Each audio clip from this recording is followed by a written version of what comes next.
Hello, beautiful souls. This is your weekly oracle guidance and devotion for the week of March 24th, 2024. Before we get to the cards, I want to mention that the name and the mission of this podcast has been updated. If you haven't already, please check out the episode before this one that explains the reason for the change or rebranding. For this week, I am using the Witch's Wisdom Tarot. It is not a traditional tarot deck, but instead has a more nature based focus. Along with the deck, I am using my spiritual disciplines spread as well. So, our first card in the prayer position is the Nine of Water. The picture on the card is of a salmon who is determined to swim upstream during the spawning season.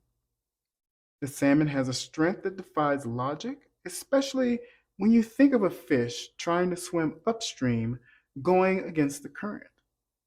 This is a reminder to us that whatever we are determined to do or accomplish, even when it defies logic, we should go for it. So let our prayer this week be focused on connecting with our inner strength and relying on it so that we can push through the strongest current to reach our destination or goal.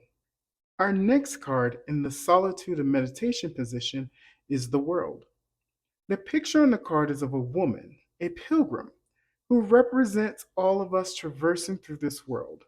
She is leaving her old world behind, which is on fire, as she wears the burden of her conditioning or old worldview on her back. When we go out into the world, we realize that we are the products of our conditioning. A conditioning, a worldview, and limiting beliefs that need to be undone to be who we truly are meant to be. There's a need to shed our old selves and those old belief systems so that we may become new creations. Let us spend some time this week in quiet contemplation and see if there are still some limiting beliefs that need to be undone. Our next card in the celebrate position or celebration position is the Goddess of Fire. The picture on the card is of a woman in her crone stage, stirring her cauldron. This card is a reminder that the crone stage is a blessing and honor, and one should wear it as a crown. These are wise people who have lived a long and fruitful life. We should celebrate them, respect them, and sit at their feet to drink in the wisdom they have to offer. Our next card in the thankfulness position is the Craftsman of Fire. The picture on the card is of a master craftsman using fire to fashion a new horseshoe. This card is a reminder that we are all craftsmen in our own right, blessed with gifts and talents.